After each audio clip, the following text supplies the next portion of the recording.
Un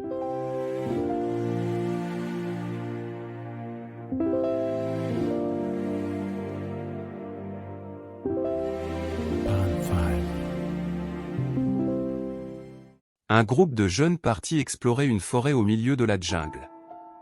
À la tombée de la nuit, ils remarquèrent l'apparition d'une série de phénomènes étranges. Il semble qu'une créature inconnue les suit de loin. Au départ, ils ne prennent pas ça au sérieux, mais la créature commence à se manifester violemment. Au début, ils attribuaient ces événements à leur imagination débordante, à l'effet de la nuit qui tombait rapidement. Mais lorsque des branches se mirent à craquer brutalement derrière eux, et que des chuchotements inaudibles semblaient se faufiler à travers les arbres, la peur s'empara d'eux. Soudain, une silhouette massive émergea des ténèbres.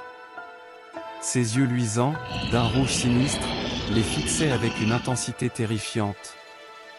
La créature était immense, monstrueuse, avec une peau écailleuse qui reflétait faiblement la lumière de la lune, et des griffes acérées qui grattaient les troncs des arbres, produisant un son glaçant.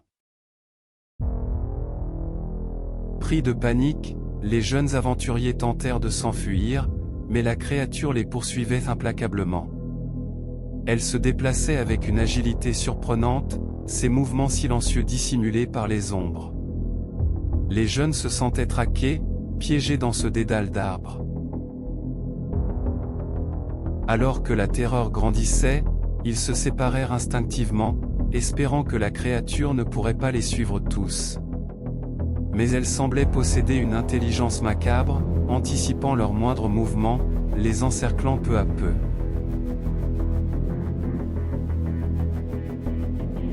Les membres du groupe se retrouvèrent isolés les uns des autres, chaque instant devenant une épreuve de survie.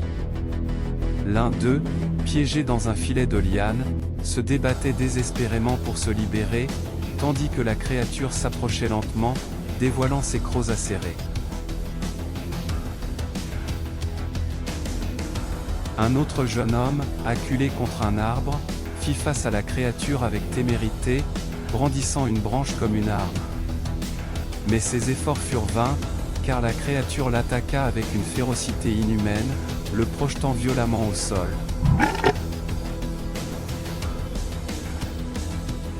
Le dernier membre du groupe, terrifié et épuisé, se retrouva finalement acculé au bord d'une falaise. Alors qu'il contemplait le vide, une détermination nouvelle s'empara de lui. Il refusa d'être une victime impuissante. Le jeune homme rassembla ses dernières forces et se jeta dans le vide, atterrissant dans une rivière en contrebas. Malgré les blessures et l'eau glaciale, il ne s'arrêta pas de nager vers l'amont, éloignant rapidement la menace derrière lui. La créature, incapable de le suivre dans l'eau, hurla de frustration depuis le sommet de la falaise.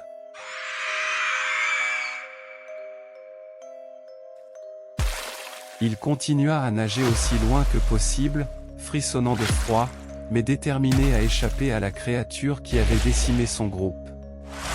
Après un certain temps, il finit par atteindre la rive opposée, épuisé et trempé jusqu'aux os. Il s'effondra sur la berge, reprenant son souffle et essayant de comprendre ce qui venait de se passer. La nuit était maintenant profonde, mais le calme régnait autour de lui. Plus de bruits inquiétants, plus d'ombres menaçantes. Il réalisa qu'il était seul, que ses amis avaient été pris par la créature. La tristesse et la peur le submergèrent, mais il savait qu'il ne pouvait pas rester là. Il devait trouver de l'aide.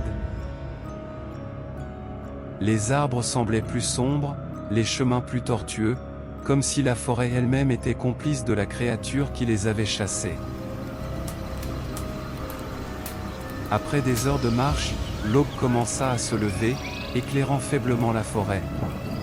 C'est alors qu'il aperçut une petite cabane en bois au loin.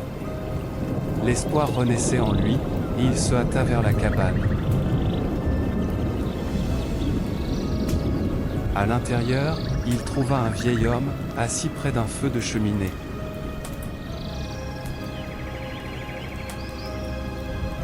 Le jeune aventurier raconta son histoire, la créature terrifiante, la perte de ses amis, et son désir de sauver ceux qui pouvaient encore l'être.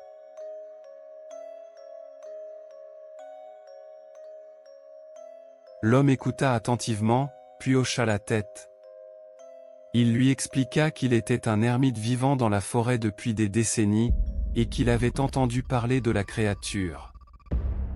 Il savait qu'elle était ancienne et maléfique, et il savait aussi comment la combattre. Les deux hommes se préparèrent rapidement, rassemblant des armes et des connaissances sur la créature.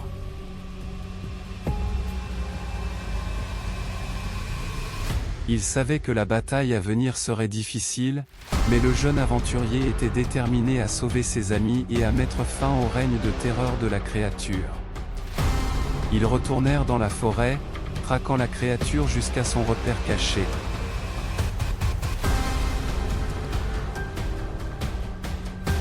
La bataille qui s'ensuivit fut épique, avec le vieil ermite utilisant sa sagesse et son expérience pour guider le jeune aventurier. Ensemble, ils parvinrent à affronter la créature et à la vaincre.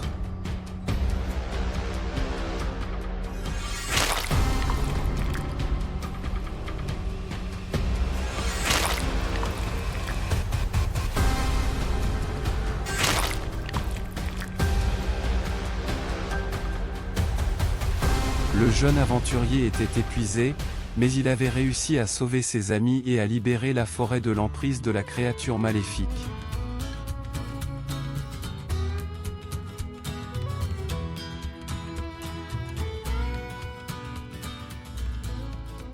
Il remercia le vieil ermite pour son aide précieuse et décida de rester avec lui quelque temps, apprenant les secrets de la forêt et de la vie.